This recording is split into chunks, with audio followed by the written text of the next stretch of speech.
वज़ीर-ए-आज़म नरेंद्र मोदी ने कहा कि डिजिटल इंडिया ने लोगों की ज़िंदगी को बनाया आसान और गरीबों को भी दिलाया है उनका हक।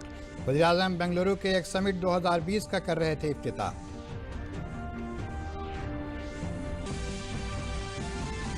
वज़ीर आला योगी आदित्यनाथ ने कहा है कि कश्मीर में गुपकार मुआहदा कौम मुखालिफ है, इसमें कांग्रेस में भी है शामिल। उन्होंने मुतालबा किया कि कांग्रेस को वाज़ेह करना चाहिए अपनी पॉलिसी। सुप्रीम कोर्ट ने आज एक अहम फैसले में कहा कि सीबीआई जांच से कबल रियासती हुकूमत की ले मंजूरी। सुप्रीम कोर्ट ने कहा कि बगैर रियासती हुकूमत की इजाज़त के नहीं होनी चाहिए कोई जांच। और लखनऊ यूनिवर्सिटी के 100 साल मुकम्मल वज़ीर आला योगी आदित्यनाथ ने 7 दिनों तक चलने वाले सालाना प्रोग्राम का किया इफ्तिताह। कहा यूनिवर्सिटी को नई तालीमी पॉलिसी के चैलेंजेस से भी होगा निपटना। आदाब, खबरों के साथ हाजिर हूँ मैं फ़रीद आरिफ सिद्दीकी। वज़ीर-ए-आज़म नरेंद्र मोदी ने आज वीडियो कॉन्फ्रेंसिंग के ज़रिए बेंगलुरु टेक समिट 2020 का इफ्तिताह किया। ये टेक समिट आज से 21 नवंबर तक चलेगा। इस मौके पर वज़ीर-ए-आज़म ने टेक्नोलॉजी से वाबस्ता मुख्तलिफ अहम बातें कहीं। वज़ीर-ए-आज़म ने कहा कि टेक्नोलॉजी की वजह से ही सरकारी स्कीमों ने इतनी तेज़ी से लोगों की ज़िंदगी बनाई है। डिजिटल इंडिया भारत में जीने का तरीक़ा बन चुका है। बेंगलुरु टेक समिट का इफ्तिताह करने के बाद वज़ीर-ए-आज़म मोदी ने कहा कि हमने 5 साल कबल डिजिटल इंडिया मिशन की शुरुआत की थी। अब डिजिटल इंडिया को एक आम सरकारी प्रोग्राम के तौर पर नहीं देखा जा रहा है, ये एक जीने का तरीक़ा बन चुका है, ख़ासकर गरीबों के लिए। Digital India is no longer being seen as any regular government initiative. Digital India has become a way of life, particularly for the poor, marginalized, and for those in government. Thanks to Digital India, our nation has witnessed a more human-centric approach to development. वज़ीर-ए-आज़म मोदी ने कहा कि technology के जरिए हमने इंसानों के वक़ार को बढ़ाया है। करोड़ों किसान एक क्लिक में मुआशी मदद मिल गई है। जबकि कोरोना लॉकडाउन उरूज पर था, उस वक्त टेक्नोलॉजी ने यह यकीनी बनाया कि गरीबों को जल्दी और मुनासिब मदद मिले। अगर दुनिया की सबसे बड़ी हेल्थ केयर स्कीम भारत कामयाबी के साथ चला रहा है तो इसकी वजह टेक्नोलॉजी ही है। Our governance model is technology first. Through technology, we have enhanced human dignity. Millions of farmers receive monetary support in one click. At the peak of the COVID-19 lockdown, it was technology that ensured that India's poor received proper and quick assistance. वज़ीर-ए-आज़म ने कहा कि technology की वजह से ही हमारी स्कीमें इतनी तेज़ी से लोगों की ज़िंदगी में तब्दीली लाई हैं। भारत दुनिया की सबसे बड़ी सेहत खिदमत स्कीम को कामयाबी के साथ चला रहा है। आयुष्मान भारत योजना इसकी जीती जागती मिसाल है। India is successfully operating the world's largest healthcare scheme, Ayushman Bharat. It is due to a big role of technology. This scheme has specially helped the poor of India. Now, they no longer have to worry about access to top quality and affordable health care in any part of India. PM ने कहा कि technology से मुतासिर होकर भारत में कई आयुष्मान मराकज़ खुल रहे हैं। गुज़िश्ता कुछ बरसों में हैकाथॉन की सखावत भारत में मुनक़िद की गई है।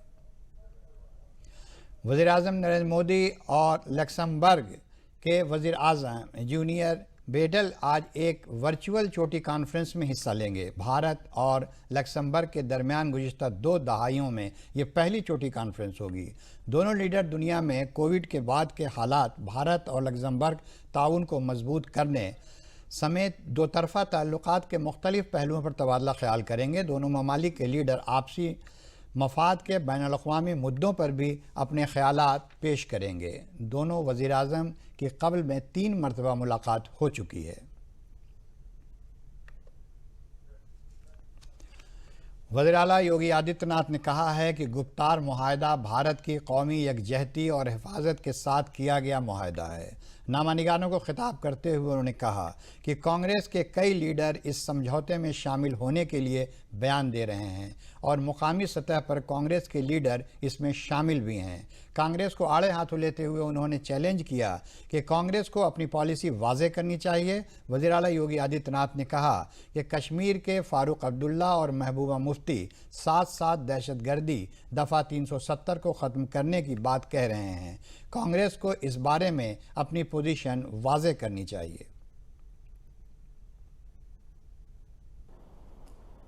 जम्मू कश्मीर को लेकर के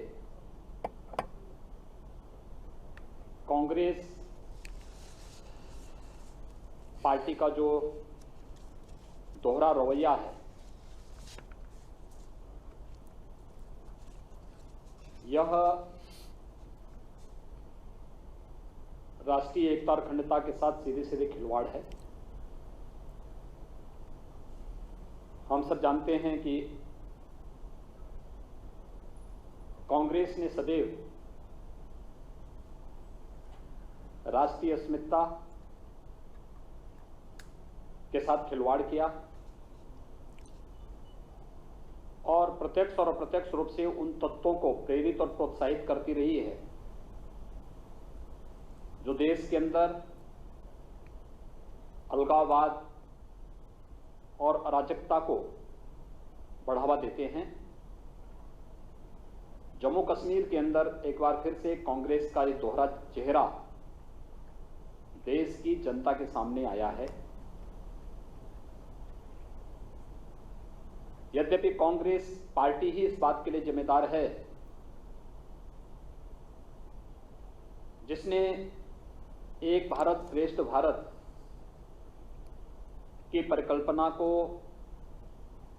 कभी साकार नहीं होने दिया। सुप्रीम कोर्ट ने अपने एक अहम फैसले में वाज़ेह किया है कि सीबीआई को किसी भी मामले की जांच करने से कबल उस रियासत की रजामंदी लेना ज़रूरी है। फैसले में कोर्ट ने कहा है कि दिल्ली खुसूसी पुलिस इस्टेब्लिशमेंट एक्ट के तहत सीबीआई को किसी भी मामले की जांच से कबल मुतल्लिक़ा रियासती हुकूमत की रजामंदी लेना ज़रूरी है।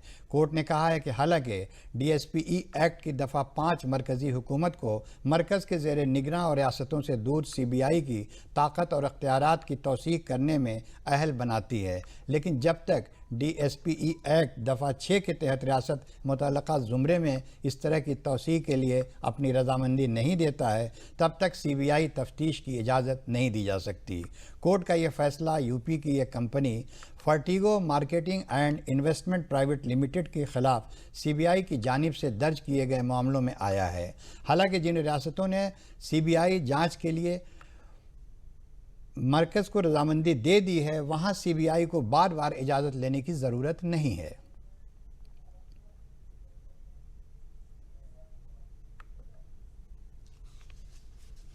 मरकज़ी वज़ीर सेहत डॉक्टर हर्षवर्धन ने ये ऐलान किया है कि मेडिकल कॉलेज में MBBS सीट में 5 सीटें कोविड वॉरियर्स के बच्चों के लिए महफूज रखी जाएंगी।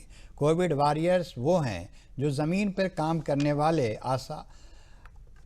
आशा कारकुनान और अस्पतालों में काम करने वाली नर्सें या फिर डॉक्टर, सभी के बच्चों के लिए ये सहूलत है। कौमी कोटे में 5 सीटें महफूज की गई हैं। मेरिट के बुनियाद पर उनका इंतखाब किया जाएगा। कोविड के दौरान जिन्होंने अपनी जान गंवाई है उनके एजाज़ के लिए ये स्कीम है। आइंदा 1-2 दिनों में कोविड के मामलात के मद्देनज़र हरियाणा, राजस्थान, गुजरात और मणिपुर में मरकज़ी टीमें भेजी जाएंगी। 100 साल मुकम्मल करने की खुशी कभी कभी लफ्ज़ों में जाहिर करना नामुमकिन होता है। ऐसा ही मौका लखनऊ यूनिवर्सिटी के लिए है, जो आइंदा 7 दिन तक अपने 100 साल मुकम्मल होने के लिए तकरीब का एहतमाम करेगा। इस तकरीब की शुरुआत करते हुए रियासत के वज़ीर आला योगी आदित्यनाथ ने लखनऊ यूनिवर्सिटी के 100 साला सफ़र के लिए मुबारकबाद दी। उन्होंने कहा कि लखनऊ यूनिवर्सिटी अपने 100 बरस ऐसे वक्त में मुकम्मल कर रहा है जब समाज के सामने कोविड-19 और नई तालीमी पॉलिसी के चैलेंजेस हैं। नई तालीमी पॉलिसी को 2020 से नाफिज होना है। उन्होंने कहा कि चैलेंजेस से उभरा और आग से तप कर ही सोना खरा होता है। उन्होंने यूनिवर्सिटी के ज़रिए होने वाले ऑनलाइन क्लासेस की तारीफ़ की, साथ ही वज़ीर आज़म के वोकल फॉर लोकल के लिए भी तारीफ़ की। उन्होंने कहा कि लखनऊ यूनिवर्सिटी ने मुल्क को कई सदर जमहूरिया दिए हैं, कई अजीम साइंसदां और अजीम शख्सियात दिए हैं।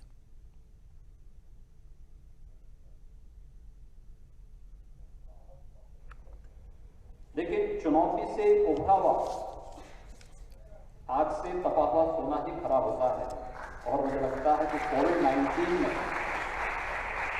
कोविड-19 के प्रोटोकॉल का पालन करते हुए हम शैक्षणिक जगत की गुणवत्ता को बनाए रखते हुए शैक्षिक क्षेत्र के शोध की उत्कृष्टता को पूरी मजबूती से आगे बढ़ाने के लिए जो एक मूल मंत्र लखनऊ विश्वविद्यालय की स्थापना के पीछे का ध्येय था, उस ध्येय वाक्य को बनाए रखते हुए लखनऊ विश्वविद्यालय ने कोविड-19 की इन चुनौतियों में न केवल तकनीक का उपयोग करते हुए वर्चुअल क्लासेस प्रारंभ की। अभी तो आदरणीय प्रधानमंत्री जी के वोकल फॉर लोकल यानी आत्मनिर्भर भारत की परिकल्पना को साकार करने के लिए किए जा रहे प्रयास इन 100 वर्षों की उपलब्धियों के साथ एक सोने में सुहागे का काम करता है। इसके लिए विश्वविद्यालय परिवार को हृदय से धन्यवाद देता हूं। तो लखनऊ विश्वविद्यालय भी बड़े गौरव के साथ कह सकता है कि हमने इस देश को राष्ट्रपति दिया है। हमने इस देश को न्याय के क्षेत्र में न्याय की उत्कृष्टता को बनाए रखने के लिए न्यायमूर्ति प्रदान किए हैं। हमने शासन प्रशासन की व्यवस्था को उत्कृष्ट और संवेदनशील बनाए रखने के लिए अनेक प्रशासनिक अधिकारी दिए हैं। हमने भारत के लोकतंत्र की मजबूती के लिए अनेक राजनेताओं को भी इस विश्वविद्यालय ने दिया है। और शिक्षा की उत्कृष्टता को बनाए रखने के साथ ही शोध की उत्कृष्टता को आगे बढ़ाने के लिए भी अनेक आचार्य और वैज्ञानिक भी इस विश्वविद्यालय ने दिए।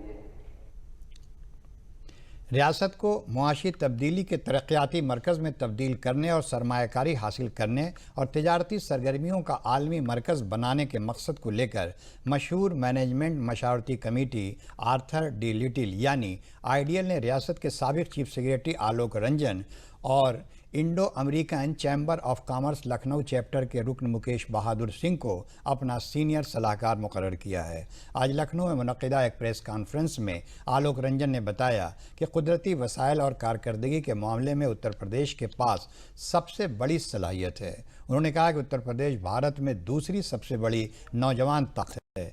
रोज़गार के मौके पैदा करने और हुनर को फ़रोग़ देने की सबसे ज़्यादा सूरत है। वहीं मुकेश बहादुर सिंह ने कहा कि गुज़िश्ता कई बरसों से ये साफ नज़र आ रहा है कि वज़ीर आला योगी आदित्यनाथ की क़यादत वाली हुकूमत ने आलमी सरमायाकारों के लिए माहौल और पॉलिसियाँ वज़ह की हैं। अब लोगों से बेसब्री से इसको एक मुवाक़िफ़ सरमायाकारी की मंजिल के तौर पर देख रहे हैं। अपार संभावनाएं हैं प्रगति की उत्तर प्रदेश में। इसी उद्देश्य से इन्होंने पूरे अगर देश में फोकस किया है तो उत्तर प्रदेश में अभी फोकस कर रहे हैं आर्थर डी लिटिल कंपनी।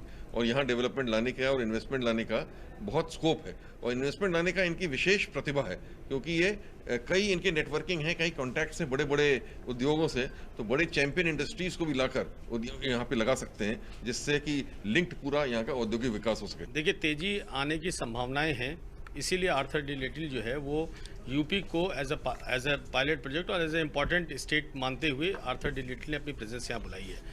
देखिए, अगर सब जगह की बात करें, क्योंकि माणिक जी पूरे विश्व में जाते हैं और पूरे विश्व में आर्थर डी लिटिल का कनेक्ट है, तो यूपी को चुनने के पीछे एक ऑब्जेक्टिव है कि यूपी में स्थायित्व दिखता है, यूपी में पोटेंशियल दिखता है, जो माणिक जी ने, ब्रजेश जी ने और आलोक रंजन जी पहले ही कह चुके हैं कि उत्तर प्रदेश संभावना का प्रदेश है। उत्तर प्रदेश में ऐसी कोई चीज़ नहीं है जिसको प्रोड्यूस नहीं किया जा सकता है या जिससे एम्प्लॉयमेंट जनरेट नहीं किया जा सकता, एमएसएमई को नहीं बढ़ाया जा सकता, हैवी इंडस्ट्रीज़ को, इन्वेस्टर्स को नहीं लाया जा सकता है। तो हमारे पास में पोटेंशियल है, उस पोटेंशियल को कैसे अगले 5, 6, 7 सालों में एग्जीक्यूट करना है, उसके लिए ये टीम अपॉइंट हुई है। जम्मू कश्मीर के नेगरोटा में आज हिफाजती दस्तों को एक बड़ी कामयाबी हासिल हुई है। यहाँ एक तसादुम में 4 दहशतगर्द मार गिराए गए हैं। बंडौल प्लाजा के नज़दीक हुए इस तसादुम के बाद 4 दहशतगर्दों की लाशें भी बरामद की गई हैं, उनकी शनाख्त की जा रही है। इस तसादुम में 2 पुलिस एहलकार भी ज़ख्मी हुए हैं। ट्रक का ड्राइवर फरार है। उनके पास से 11 AK-47 rifle, 3 pistols, 29 hand grenade और कई असलहे बरामद किए गए हैं।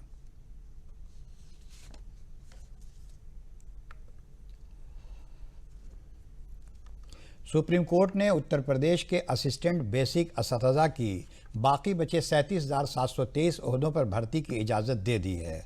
69,000 असतज़ा भर्ती के इस मामले में 31,661 ओहदों पर कबल से ही तकर्रुरी का काम चल रहा है। सुप्रीम कोर्ट ने इलाहाबाद हाई कोर्ट के फैसले को सही करार देते हुए बुध को कहा कि कट ऑफ 60 से 65 ही रहेगा। इससे यूपी में प्राइमरी असतज़ा के तौर पर काबिलियत हासिल करने के लिए तकरीबन 38,000 तालीमी दोस्तों को कट ऑफ नंबरों में रियायत नहीं मिलेगी, लेकिन उन्हें एक और मौका दिया जाएगा। 69,000 असतज़ा भर्ती में हुकूमत ने जनरल और OBC तबके के लिए अहलियत मार्क्स 65 और SC/ST एक्ट के लिए 60% तय किया था। तालीमी दोस्तों समेत कई उम्मीदवारों ने इस पर अर्जी दायर की थी। उनका कहना था कि 68,500 असतज़ा भर्ती की तरह इंतखाब 45 और 40% नंबरों पर किया जाए। इस दरमियान वज़ीर आला योगी आदित्यनाथ ने असिस्टेंट असतज़ा की भर्ती मामले में सुप्रीम कोर्ट के फैसले का खैर मकदम किया है और कहा है कि 69,000 असतज़ा भर्ती में जल्द ही इलेक्शन कमीशन से इजाज़त लेकर मुंतखब उम्मीदवारों को तकर्रुरी दी जाएगी। सर्वोच्च न्यायालय ने उत्तर प्रदेश की भारतीय जनता पार्टी की योगी सरकार के द्वारा 69,000 सहायक अध्यापक शिक्षक भर्ती प्रक्रिया में सरकार के पक्ष में फैसला दिया है। मैं माननीय सर्वोच्च न्यायालय के उस फैसले का स्वागत करता हूं और उन सभी अभ्यर्थियों को बधाई देता हूं जिनकी भर्ती का मार्ग इस फैसले के बाद प्रशस्त हुआ है। इस फैसले का दूरगामी परिणाम होगा। गुणवत्तापूर्ण शिक्षा देने का योगी सरकार का जो निर्णय था, जो प्रारूप था, उस पर मुहर लगाकर माननीय सर्वोच्च न्यायालय ने यह साबित कर दिया है, यह संदेश दे दिया है पूरे देश को कि गुणवत्तापूर्ण शिक्षा हर गांव, गरीब, मजदूर, किसान के बच्चे का अधिकार है, जिसको लेकर उत्तर प्रदेश की योगी सरकार काम कर रही थी। हम 69,000 में से 31,227 पदों पर माननीय न्यायालय के निर्णय के अनुसार ही भर्ती कर चुके हैं। शेष पदों पर माननीय न्यायालय का निर्णय प्राप्त होते ही शेष 37,000 से अधिक पद जो बचे हैं उनकी भर्ती की प्रक्रिया पूरी करेंगे और माननीय न्यायालय ने जो शिक्षा मित्रों को जो न्यायालय की शरण में गए थे उनको अगली एक और भर्ती में जो अवसर देने का निर्देश दिया है उसमें भी हमको कोई आपत्ति नहीं है। अगली जो भी भर्ती होगी, नई भर्ती होगी, उस भर्ती में हम शिक्षा मित्रों को भी एक अवसर देने को तैयार हैं। संस्कृत ज़ुबान को आलमी सतह पर पहुंचाने के लिए मेरठ के चौधरी चरण सिंह यूनिवर्सिटी में मुनक़िदा 29वें व्यास महोत्सव के दौरान तलबा और तालबात ने यौगिक ताकत के मुजाहरे के ज़रिए योग किया।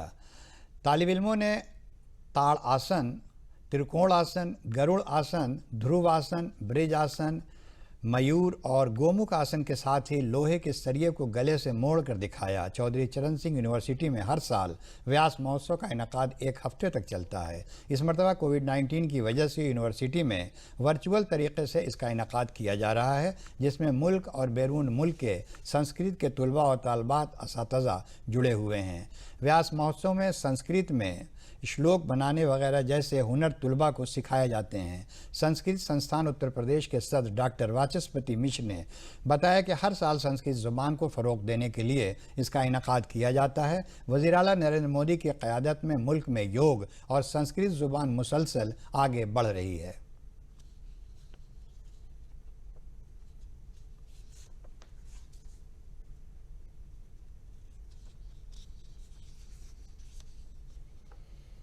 एषः व्याससमारोहः तत्र 3 दशकेभ्यः प्रचलमानः वर्तते। अस्मिन् व्याससमारोहे तत्र व्यासमहाभागानां ये रचिताः पुराणाः अन्यत्यै पुरस्कृताः वेदाः तेषाम् अभ्यसनं तेषाम् आविष्करणं भवति। अस्मिंश्च व्याससमारोहे योग दर्शनस्य यतो हि भाष्यं कृतवान् व्यासमहाभागः तेन कारणेन योगस्यापि अत्र द्वितीय दिवसे आचरणं भवति। अनेन प्रकारेण जनेषु सूक्ष्मतया योगस्य भारतीय संस्कृते प्रचार प्रसार भवेत् इत्येतत् उद्देश्यं पूर्णं भवति। व्यास समारोह विगत 28 वर्षों से चल रहा है और इस वर्ष उसका 29वां वर्ष है। इस व्यास समारोह का उद्देश्य संस्कृत भाषा के माध्यम से ही संस्कृत को पढ़ाया, सुनना, समझना होना चाहिए, इस उद्देश्य से किया जाता है। अम्बेडकर नगर जिला सदर दफ्तर में वाक़ स्टेट गार्डियन कॉम्प्लेक्स में कौमी ज़रई तरक्यात स्कीम के तहत दुरोज़ा किसान इजलास सिंपोजियम और मेले का इनेकाद किया गया है, जिसमें सोशल डिस्टेंसिंग पर अमल करते हुए किसान हिस्सा ले रहे हैं। इस मौके पर तरक्की पसंद किसानों की जिला मजिस्ट्रेट राकेश कुमार मिश्र के ज़रिए इज़्ज़त अफजाई भी की गई।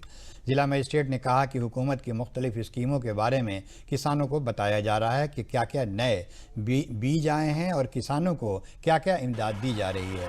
ये भी बताया जा रहा है कि अपनी फसल को कैसे बढ़ाएं। इस बारे में ज़रई साइंसदान तबादला ख्याल कर रहे हैं। इसके अलावा प्रोग्राम में ज़िला मजिस्ट्रेट ने किसानों को ये भी बताया कि धान खरीद के टोकन निज़ाम को ख़त्म कर दिया गया है। सलाहियत के मुताबिक धान की खरीद नहीं हो पा रही है, इसी वजह से टोकन निज़ाम को ज़िले में ख़त्म कर दिया गया है।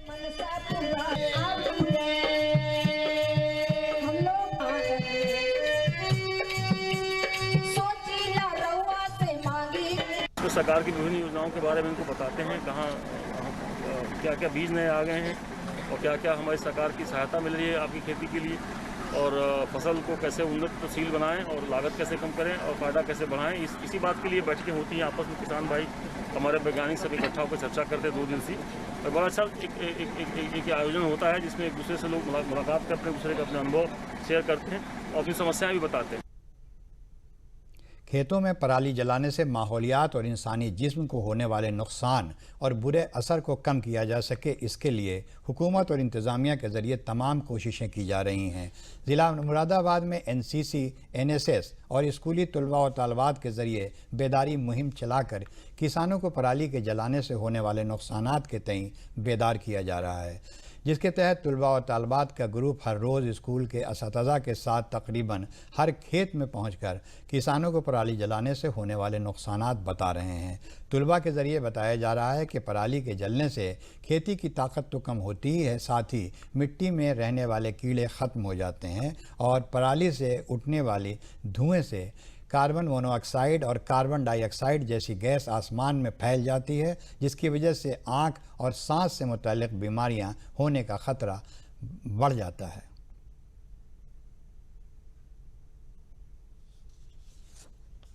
हम लोगों ने खेतों में जाकर और लोगों के घरों पर जाकर ये बताया कि पराली नहीं जलानी चाहिए, इससे हमें बहुत ज़्यादा नुकसान है, हमारे पर्यावरण को बहुत ज़्यादा नुकसान होते हैं और जो हम ऑक्सीजन लेते हैं उसमें बहुत ज़्यादा कार्बन डाइऑक्साइड की मात्रा मिल जाती है और जो हमें सांस लेने में परेशानी होती है। और जो ये पराली जलाने से नुकसान होता है, हमारी मृदा की शक्ति, उर्वरक शक्ति बहुत कम हो जाती है। जो मृदा के अंदर जो कीड़े होते हैं जो हमारी पृथ्वी की उर्वरक शक्ति को बढ़ाते हैं वो मर जाते हैं, जिससे कि हम जो फसल बोते हैं उसमें वृद्धि नहीं हो पाती। हमने ऐसा अभियान चला रखा है कि हमने अपने गाँव में हर किसानों के खेतों पर जाकर उन्हें प्रेरित किया है कि पराली ना जलाएं। पराली जलाना सेहत के लिए हानिकारक है। पराली जलाने से वायुमंडल में ऑक्सीजन की शक्ति घट जाती है, जिससे सांस लेने में तकलीफ होती है। बच्चे कह रहे हैं पराली जलाने से ज़मीन भी खराब होती है, ऊपर की हवा भी खराब होती है, कार्बन डाइऑक्साइड निकलती है, इसलिए पराली को जलाए ना। इससे बहुत बड़े नुकसान है, नई नई बीमारियाँ आएंगी। तो हम तो पराली जलाते ही नहीं पहले से, ना अब जलाएंगे तो कैसे, कभी जलाई भी होगी तब भी नहीं जलाएंगे। बहुत अच्छा समझाया बच्चों ने। जब हम कोई चीज़ का नुकसान है, बीमारियाँ बढ़ेंगी, क्यों जलाएं।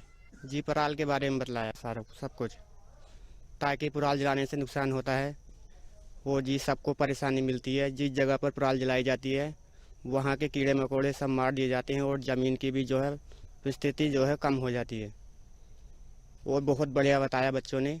शासन से प्राप्त निर्देश के क्रम में हम लोगों ने सभी विद्यालयों को इस हेतु पत्र जारी किया था कि सभी विद्यालय आने वाले जो हमारे प्यारे बच्चे हैं उनके माध्यम से और ऑनलाइन जो उनके क्लासेस चल रहे हैं उसके माध्यम से सभी अभिभावकों को जागरूक किया जाए कि वे पराली न जलाएं और पराली जलाने से होने वाले नुकसान से भी उनको अवगत कराया जाए। बच्चों को खेतों में भी ले गए जहां लोग पराली जला रहे थे और लाइव उनको बताया गया कि पराली जलाने के क्या नुकसान हो सकते हैं।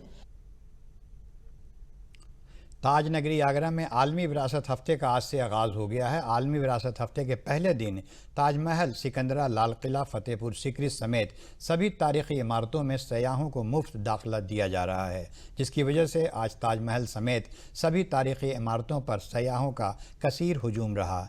कोरोना वबा के मद्देनज़र सभी गाइडलाइंस पर अमल करते हुए सयाह मास्क लगाकर और सोशल डिस्टेंसिंग पर अमल करते हुए ताज समेत सभी इमारतों का दीदार कर रहे हैं। 7 दिनों तक चलने वाली इस हफ्ते के तहत ताजमहल के मेहमान खाने में लगाई गई नुमाइश का इफ्तिताह भी किया गया। इस नुमाइश में तारीख़ी इमारतों की नायाब तस्वीर की नुमाइश की गई है। बड़ी तादाद में सयाह इसको देख रहे हैं। महकमा आसार क़दीमा आगरा के निगरान बसंत कुमार स्वर्णकार ने बताया कि 19 नवंबर से 25 नवंबर तक चलने वाले इस आलमी विरासत हफ्ते के तहत नुमाइश के ज़रिए सयाहों को इमारतों की तारीख़ से वाकिफ़ कराया जा रहा है, जिससे हमारी आने वाली नस्ल भी इन इमारतों की अहमियत को समझ सकेगी और उन्हें तहफ़्फ़ुज़ देने में अपना ताउन देगी।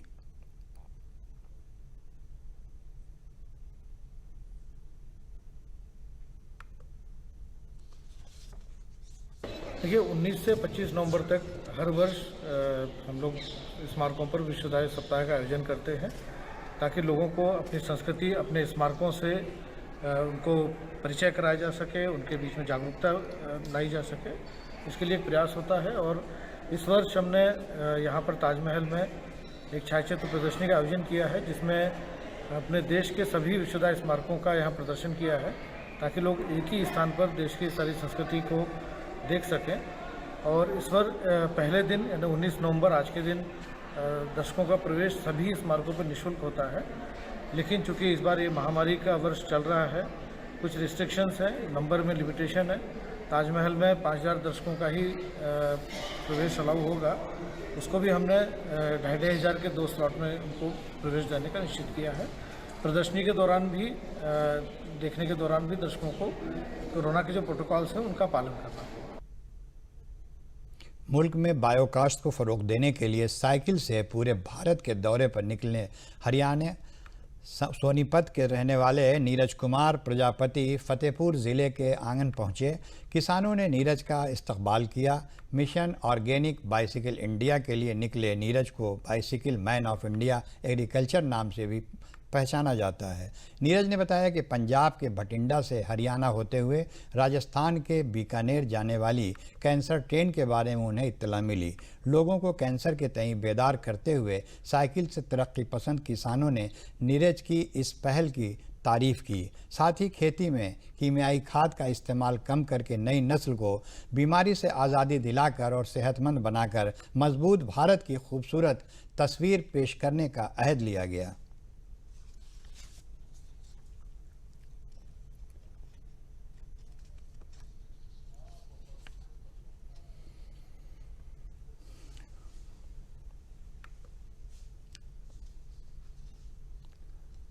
मैंने पूछा कैंसर ट्रेन क्या है, तो उन्होंने मुझे बताया कि कैंसर ट्रेन है जो पंजाब के अबोर और बठिंडा ज़िले से जाती है और अपने राजस्थान में बीकानेर और श्रीगंगानगर। इसमें जो 75% मरीज होते हैं वो कैंसर से पीड़ित मरीज होते हैं।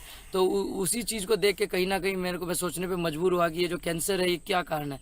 जब मैंने इसका पूरा स्टडी की और इसका पता चला कि जो पंजाब हरियाणा का एरिया है, जो अपना उत्तरी एरिया, यहाँ पे अधिक मात्रा में रसायनों का उपयोग होता है, जिसके कारण कैंसर की सबसे बड़ी बीमारी जो कैंसर वो उत्पन्न होती है। क्योंकि देखिए क्या है कि जो कैंसर का कारण सबसे बड़ा है वो फसल ही, जो हम खाद्यान्न या जो भी हम फूड या फिर जो सब्जियां खाते हैं।